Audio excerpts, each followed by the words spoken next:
저희가 계속해서 로잔 대회, 이제 올해 한국에서 로잔 대회라고 하는 선교 대회가 열리게 되는데요. 한국 교회가 사도행전의 본문을 가지고 공동으로 함께 설교를 하자, 공동으로 함께 말씀을 묵상을 하자라고 하는 운동이 있었습니다. 그래서 저희 교회도 함께 참여를 하고 있고, 특별히 우리 교회는 이제 2부부터 5부까지, 그리고 교육부서가 모두 같은 본문을 가지고 이제 말씀을 나누게 됩니다. 사도행전에서 그 초대교회 성도들이 경험했던 성령님과의 그 동행의 역사가 오늘날 우리들과도 함께하길 소망합니다. 오늘 말씀의 제목은 갈라파고스 증후군을 넘어서라는 제목으로 하나님 말씀 나누고자 합니다. 제가 얼마 전에 한 블로그를 보았는데요, 한 직장인이 일본에서 경험했던 그 직장의 경험을 블로그에서 소개하는 내용을 보게 되었습니다. 이 직장인은 한국에서도 동일한 업종에서 근무를 했었고요, 또 일본에 가서 또 동일한 업종에서 일을 하게 되었는데, 사실 똑같은 동아시아의 문화권이잖아요. 그런데도 불구하고 이 한국과 일본의 똑같은 업종인데도 불구하고 그 삶의 내용과 형태가 너무나도 극명하게 다르다라는 겁니다.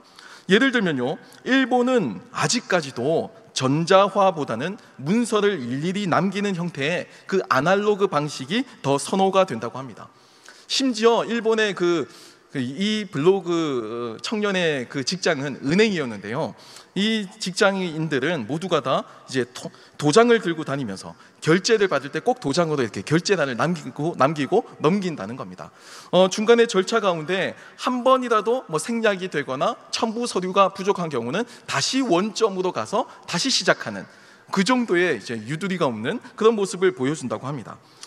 더 신기한 건요, 이메일을 사용하는 것도 꺼린다고 해요. 그래서 심지어 아직까지도 팩스가 선호된다고 합니다. 사무실 여기저기에서 팩스가 오는 그 삐 하는 소리 있죠? 그 소리가 막 계속 들린다고 해요. 통장을 개통하거나 업무를 하나 신청하는데도 모든 과정이 아날로그 방식으로 진행되고, 심지어 장부도 저희도 다 이제 핸드폰이나 어플을 가지고 다 이제 장부를 기록하는 이 시대에 여전히 볼펜을 가지고 장부 기록하고, 실수하면 다시 이제 빨간색 볼펜을 긋고 또 도장을 또 찍고, 이런 형태의 수기가 아직까지 있다고 합니다. 사실 일본이라고 하는 그 이미지가 경제 대국이라고 하는 이미지가 있잖아요. 그런데도 이 세계화의 추세에 어울리지 않는 이런 아날로그 문화를 고집하는데 놀라움을 겪었다라고 이 블로거 청년은 고백하고 있습니다. 그래서 제가 실제로 이제 좀 찾아보니까요, 일본의 한 대학 교수이자 카도카와라고 하는 이 기업의 사장인 나츠노 타케시라고 하는 이 사람이 이 문제를 인상 깊은 단어로 표현을 했습니다. 일본에서만 발견되는 이 아날로그 문화에 대한 집착, 이 문화를 어떻게 표현했냐면요, 갈라파고스 증후군이라고 이름을 지었어요. 과거 일본은요, IT 문화에서 전 세계를 석권했습니다. 여러분 소니, 파나소닉, 아이와 이런 전자기업들이 전 세계를 선도하던 시절이 있었어요. 하지만 2000년대가 들어서게 되면서 점차 주도권을 상실하게 되었는데, 그 이유가 국제적인 표준이 있는데 그 국제적인 표준을 따르지 않고 일본의 그 내수 시장에만 집착을 해서 일본의 기준을 여전히 고집했기 때문이라는 겁니다. 이것을 다윈의 진화론에서 많은 영향을 끼쳤던 그 갈라파고스 제도에 빗대어서 이렇게 일본이 고립되어 있는 이 상황을 갈라파고스 증후군이라고 부르고요, 일본과 갈라파고스, 그러니까 재팬과 갈라파고스를 합쳐서 젤라파고스라고도 부른다고 합니다. 오늘 본문 말씀도 이렇게 고립된 상황을 맞이하는 초대교회의 모습이 담겨져 있습니다. 본문은 예수 그리스도의 부활 승천하신 그 이후에 남겨져 있는, 이제 제자들은 남겨진 거예요. 그 남겨진 제자들의 행적을 기록하고 있습니다.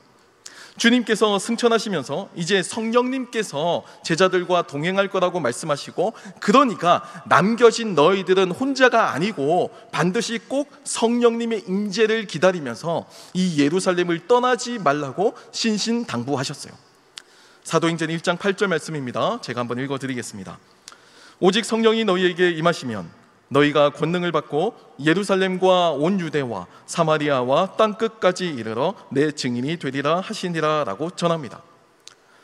그 당시 제자들에게 이 예루살렘이라고 하는 이 지역은요, 결코 안전한 곳이 아니었습니다. 예루살렘에서 예수님을 핍박을 했고요, 또 예루살렘에서 예수님에 대한 십자가 처형이 일어난 지역입니다. 예수님에 대한 반감이 온 이스라엘 전역 가운데서 가장 큰 지역이 바로 예루살렘이었어요. 상식적으로만 보면요, 이 예수님의 제자들, 초대교회 성도들은 속히 이 예루살렘을 떠나는 것이 맞는 겁니다. 빨리 피난을 가야만 해요. 그게 맞는 거예요.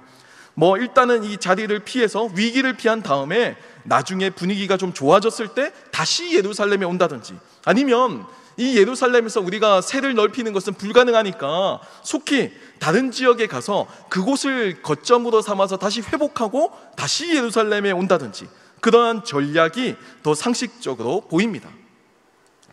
하지만 주님은요, 이들에게 예루살렘을 떠나지 말라고 말씀하십니다. 제자들이 예루살렘에 머물러 있어야만 했던 이유, 그리고 훗날 이 예루살렘을 떠나서 땅끝까지 나아가게 되는, 그러니까 복음이 계속 확장되게 되는 이유, 그 비밀은 모두 성령님께 달려 있었어요. 육신으로 함께 하셨던 그 동고동락했던 그 예수님과의 그 이야기가 사복음서 마태, 마가, 누가, 요한복음의 기록이었다면, 이제 누가는 사도행전을 통해서 새로운 국면을 그리고 있는 겁니다. 육신으로 함께 하셨던 그 예수님은 이제 승천하셨어요. 다만 남겨진 제자들의 기록이 아니고 성령 하나님께서 그들을 인도하시고 함께 동행하시는 그 동고동락의 내용을, 초대교회의 행전을 기록한 것이 바로 사도행전의 내용이라는 겁니다. 초대교회는 정치적인 선택이나 선교적인 전략이나 자신들의 생각에 따라서가 아니고 철저히 성령 하나님의 임재에 따라서 구성되고 성령님의 인소를 따라가는 사람들이라고 정의하고 있습니다. 이 예루살렘이라고 하는 이 행정지역을 넘어서서 땅끝까지 나아가는 그 사도들의 행전은 그들 자체적인 전략이나 필요가 아니었습니다. 인간적인 선택도 있었지만 그 안에서 역사하시는 성령님께서 동행하신다라는 메시지가 이 사도행전의 핵심 메시지라는 거예요. 주변을 둘러보면 모두가 제자들의 적입니다. 교회의 적이에요. 교회의 박해자들입니다. 적어도 위험 요소였어요. 로마의 사법권은 여전히 살아 있습니다.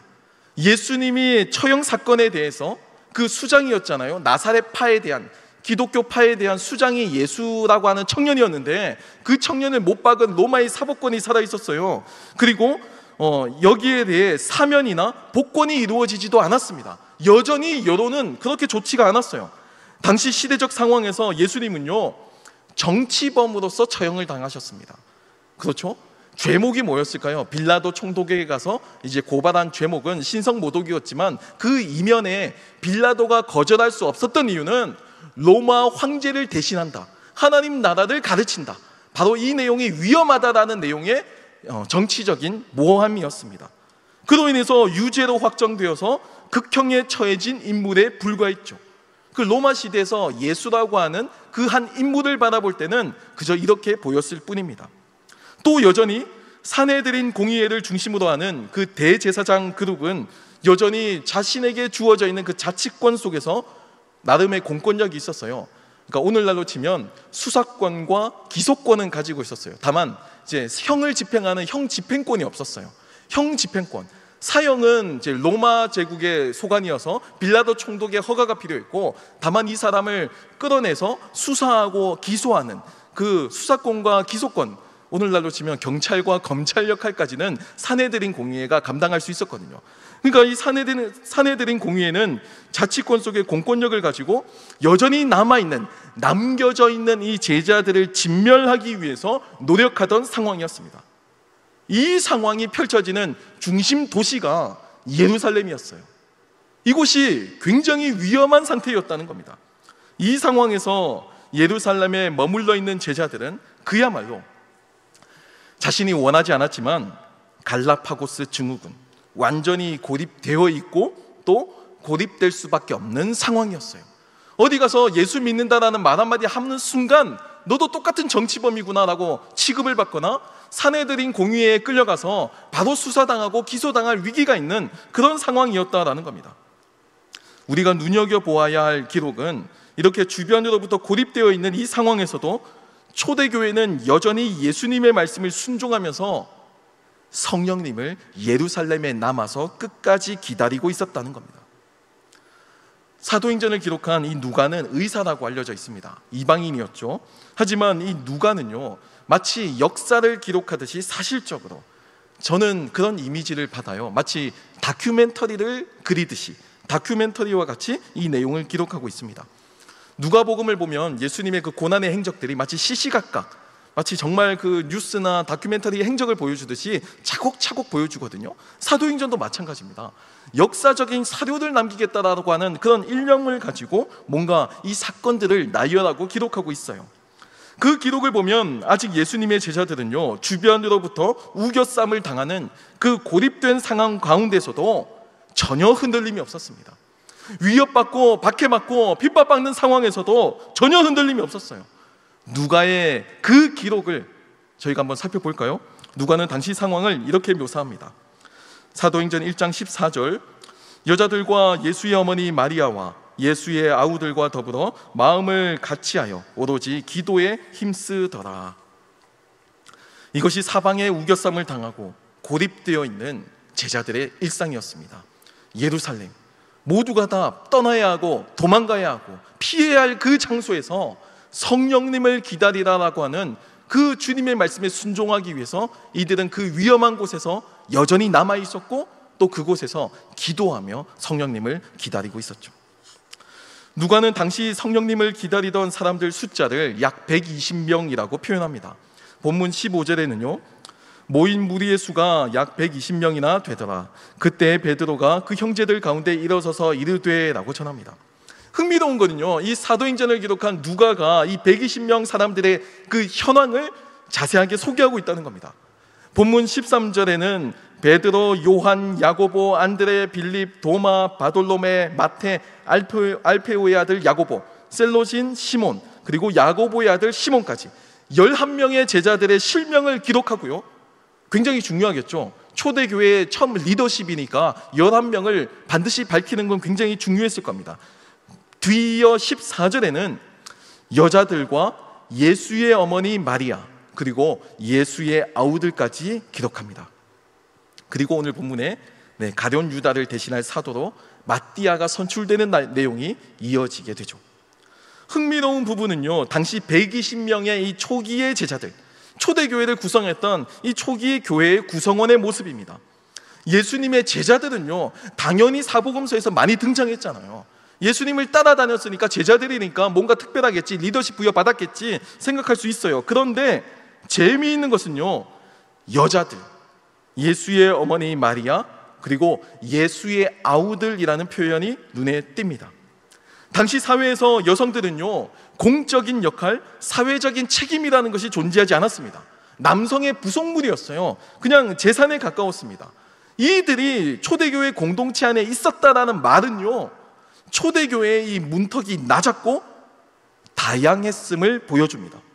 또 예수의 아우들은요, 복음서에서 예수님과 늘 대척점을 가지고 있었고요, 심지어 예수를 향해서 미쳤다라고까지 했던 기록이 남아있을 정도의 그런 존재들이었습니다.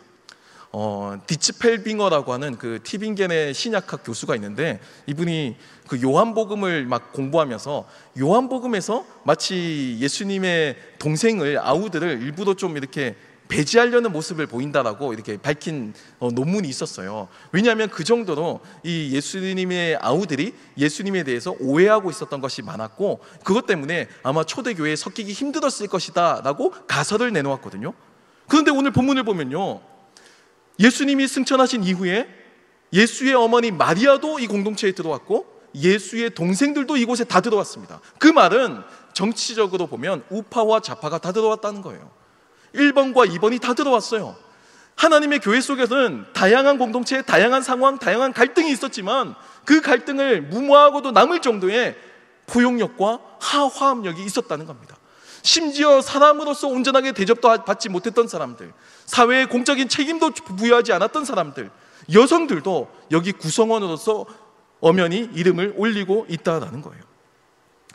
비록 표면적으로만 보면 초대교회는 예루살렘에 머물러 있는 것이 아니고 모든 것을 잃고 사방에 우겨쌈을 당하고 고립되어 있는 상황입니다. 이게 맞는 거예요. 표면적으로 저희가 객관적으로 보면 초대교회는 고립되어 있습니다. 사방으로부터 배제되어 있는 거예요. 하지만 내부를 들여다보면요, 초대교회는 당시 그 어떤 집단들보다도, 로마 시대 그 어떤 집단들보다도 다양하고 희망적이고 역동적인 상태였습니다.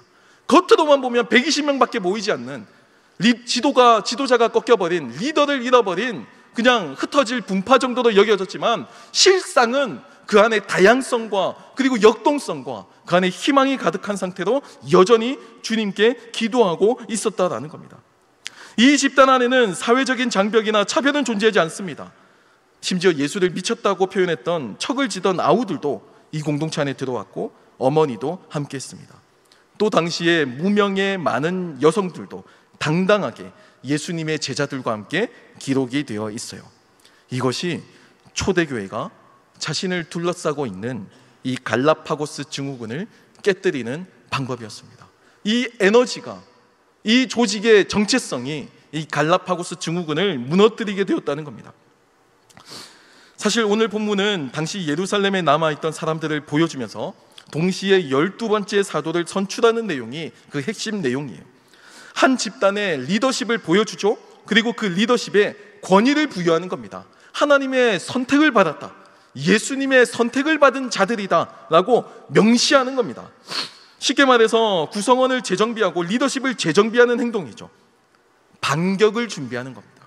우리가 이대로 무너지고 사라지고 흩어질 집단이 아니고, 우리가 이 안에서 성령님을 기다리면서 우리가 다시 조직을 재정비하고 리더십을 다시 세우고 다시금 확장되어 나아갈, 담장을 넘어서 복음을 선포할 수 있는 그 잠재력을 키우는 순간들이었다라는 겁니다. 현재 둘러싸여 있는, 고립되어 있는 그 위기의 순간에 좌절하는 것이 아니고 희망찬 미래를 바라보면서 열정적으로 내부를 재정비하는 거예요. 그리고 그 열정의 주체들이 위대한 남성 사도들만 있는 것이 아니고 다양한 사람들로 구성되어 있고, 여성도 있고, 심지어 이들 모두가 다 성령님의 임재를 경험하게 되면 세상이 이길 수 없는, 세상에 이기지 못하는 사람들이 된다는 것을 누가는 오늘 역사적으로, 사실적으로 기록하고 있는 겁니다. 담임 목사님께서 신전 예배 때 말씀해 주셨듯이 올해 우리 교회의 표어는 담장을 넘는 교회입니다. 교회라고 하는 이 바운더리, 우리만의 리그에 갇혀서 우리만 사용하는 언어와 개념들로 만족하면서 살아가는 것이 아니고 세상을 향해서 나아가고 세상을 향해서 확장되고 넘어가야만 한다라는 겁니다.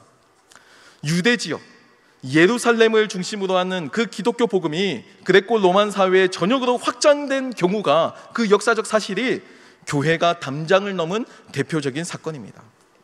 물론 양면성이 있죠. 빛이 있으면 그림자도 있는 겁니다. 로마 제국의 국교화가 되고 로마 제국의 전역으로 퍼져나갔다는 것은 복음적인 입장에서는 참 반가운 일이지만 복음의 순수성을 해치기도 했습니다. 그렇죠. 물질이나 권력이 들어오는 순간 어떤 형태로든 교회가 출세의 길이 되는 그 순간 복음은 어떤 형태로든 왜곡될 여지가 있기 때문이에요. 비판점은 물론 가져야죠. 다만 복음이 예루살렘에 고립되어 있는 상황에서 펼쳐지고 확장되는 데는 분명히 이 초대교회 구성원들의 역동적인 모습이 분명히 그 한 자리를 차지했다는 것은 부정할 수 없습니다. 원래 히브리 문화와 헬라 문화는요, 완전히 다른 문화입니다. 언어도 다르고 가치관도 다르고 삶을 해석하는 그 삶의 방법론이나 신화도 다르죠. 종교도 다르고 정치 체계도 다르고 민족도 다릅니다. 하지만 복음은요, 이 담장을 넘어갔습니다. 이 말은 이 복음이 우리 담장 안에 갇혀있는 개념이 아니라는 것을 보여줍니다. 복음은 이미 우리의 이 담장을 넘어서고 있고요, 복음은 우리만의 이 담장을 넘어서 다른 곳을 향하고 있습니다. 복음이라는 것 자체가 교회 안에 가둘 수 있는 것이 아니고, 우리 안에 우리만 좋다고 그냥 가지고 있는 개념이 아니고 끊임없이 확장되고 외부로 나아가는 역동적인 개념이자 방향성을 가지고 있다는 겁니다. 유대인들이 형제와 가족의 범위를 자신들과 신앙을 공유하는 유대민족, 유대교인들로 제한했을 때 예수님은 뭐라고 말씀하셨죠? 하나님의 말씀대로 행하는 자야말로 내 가족이다 라고 확장시켰습니다. 가족의 범위를 깨뜨렸어요. 음식이나 제사의식이 이스라엘의 민족 전통에 갇혀있을 때 주님은 이 담장을 넘어서 이방 민족에게도 적용되는 복음의 의미를 재해석해 주셨습니다. 다시 율법이라는 담장을 넘어서 유대 전통이라고 하는 그 담장을 넘어서 복음을 또 확장시켜 주신 거예요. 복음은 하나의 문명이나 문화에 갇히지 않습니다. 복음이 유럽 문화도 아니고요, 또 복음이 서구 문화와 반드시 일치되는 것도 아니에요. 복음 안에 그 형식이 담겨져 있을 뿐이지 복음은 훨씬 더 큽니다. 모든 사람에게 주시는 하나님의 말씀이죠. 로마서 1장 16절에는 사도 바울은 이렇게 고백합니다. 내가 복음을 부끄러워하지 아니하노니 이 복음은 모든 믿는 자에게 구원을 주시는 하나님의 능력이 됩니다. 먼저는 유대인에게요 그리고 헬라인에게로다 라고 선포합니다. 유대인에게 그리고 헬라인에게 모든 사람들에게 이 복음은 적용될 수 있다라고 사도 바울은 선포하는 겁니다. 복음 안에 이미 담장을 넘을 가능성이 있어요. 복음 안에 이미 유대인을 넘어서 헬라인에게로 향하는 하나님의 구원 계획, 하나님의 사랑이 담겨져 있다라는 겁니다. 오늘날 한국교회는 그들만의 리그라고 하는 한계에 직면해 있습니다. 저희도 지난 한 해 동안의 새가족 현황을 보니까요, 정말 새신자, 정말 교회를 처음 오신 분들은 약 3% 정도고요, 나머지 97%가 수평 이동이었습니다. 저는 여기서 개인적으로 청년부를 섬기는 목사의 입장에서 큰 위기의식을 느꼈어요. 단지 사회적으로 어려워서 또는 교회 운영에 대해 관점에서가 아니고 성경적인 입장에서 위기를 느꼈습니다. 여러분, 이 퍼센테이지, 이 통계조사가 우리에게 알려주는 내용이 뭘까요? 이 말은 다르게 표현하면요, 복음 전파가 멈췄다는 겁니다. 복음 전파가 중단되었다는 거예요. 여러분, 이것은 그냥 눈에 보이는 외향이나 표면적으로 보이는 어떤 그런 것과는 달리 심각한 정체성의 문제예요. 저는 건강한 교회는요, 언제나 새가족 비율이 약 20% 이상의 비율을 유지해야 한다라고 저는 생각합니다. 물론 어렵죠. 힘든 주장이죠. 이 내용이 얼마나 이론적이고 얼마나 실제와 동떨어진 주장이라는 거 저도 잘 알고 있습니다.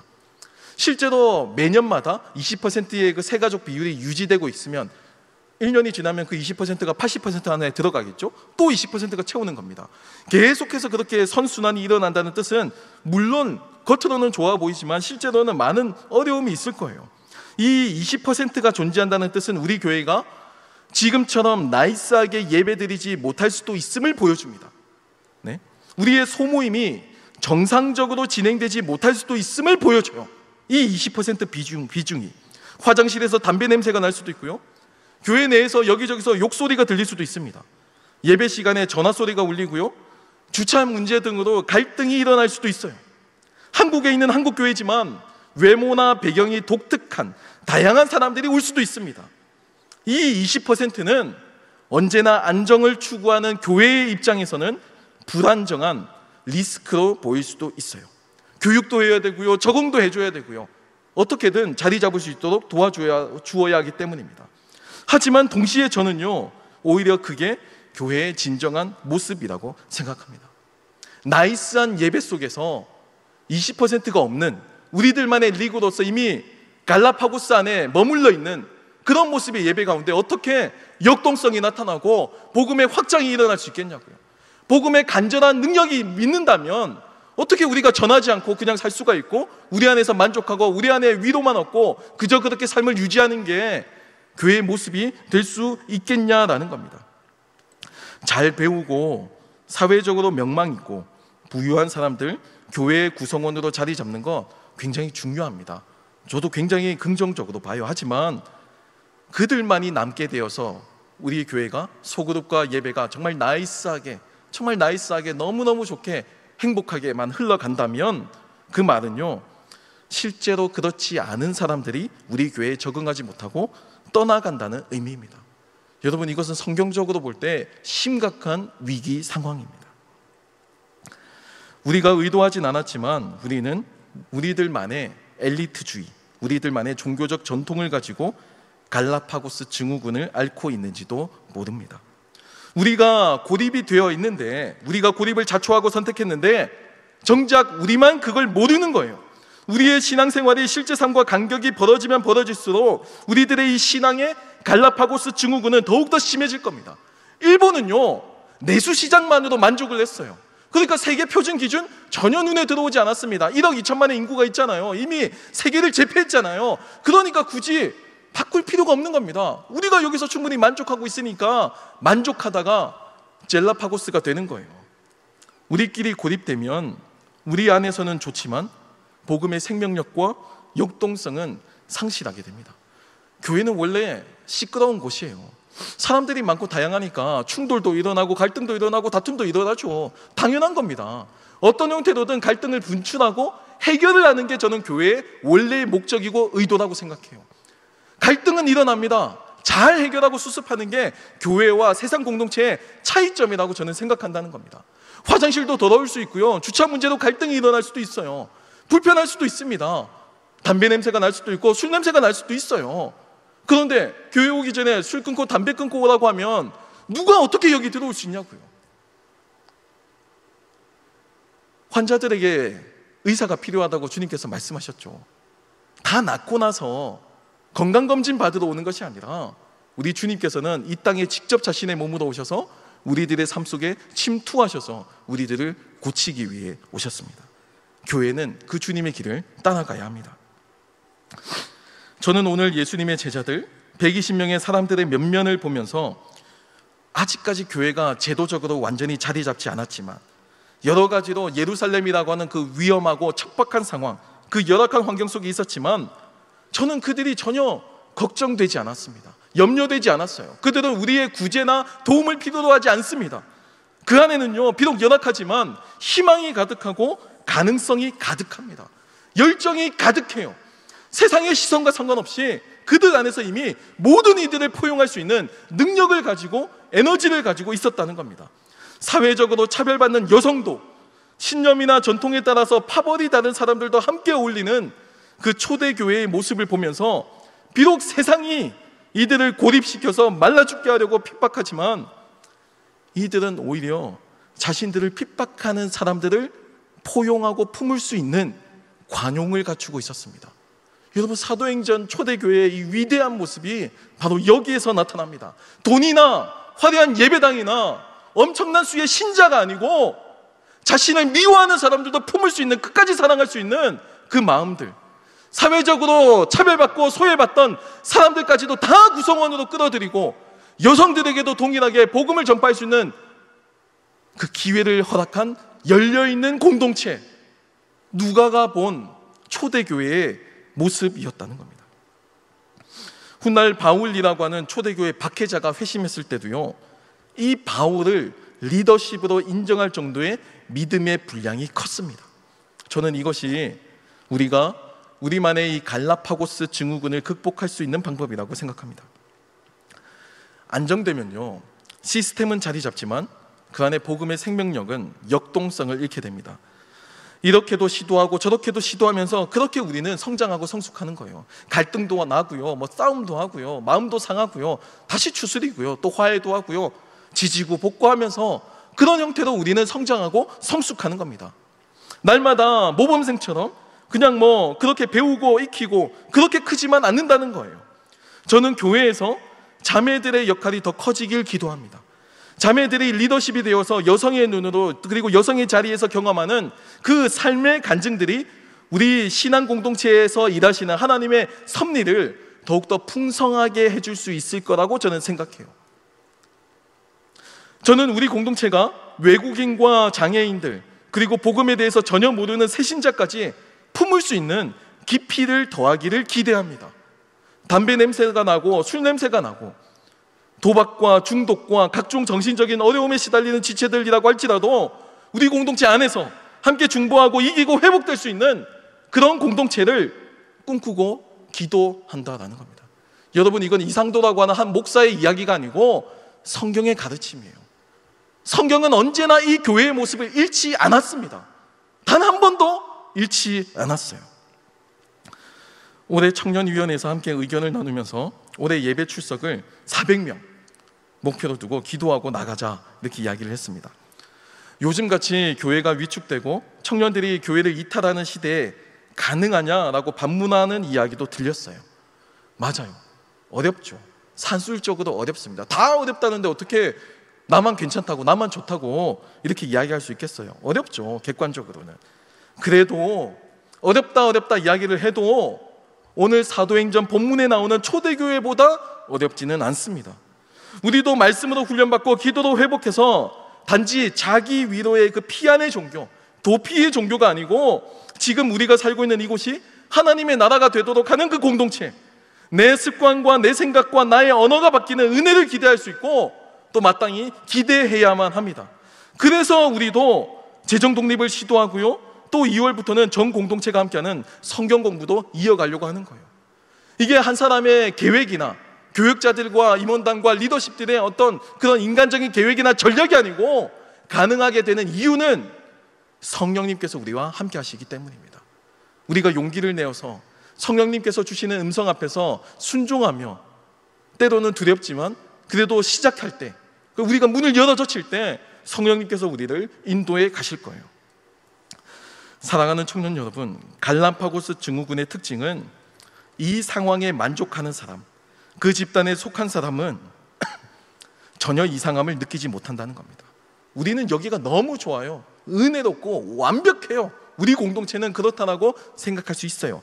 하지만 외부에서 보면요, 이 갈라파고스 증후군은 이미 스스로 고립을 자초하고 자신만의 담장을 높게 치고 그 안에서 나오려고 하지 않는 이상한 사람들입니다. 한 번만 그 담장을 깨뜨리면 무한한 가능성이 있어요. 우리 안에 성령님께서 함께 하십니다. 누가는 오늘 이 누가행전, 사도행전을 기록하면서 오늘 우리들에게 지금 전 세계 곳곳에 흩어져 있는 그리스도의 교회들도 성령님께서 함께 하신다라고 말씀하고 계신 거예요. 성령님과 동행하면서 2024년을 새롭게 우리만의 믿음의 행전 써나가는 우리 라인 청년부가 되게 소망합니다.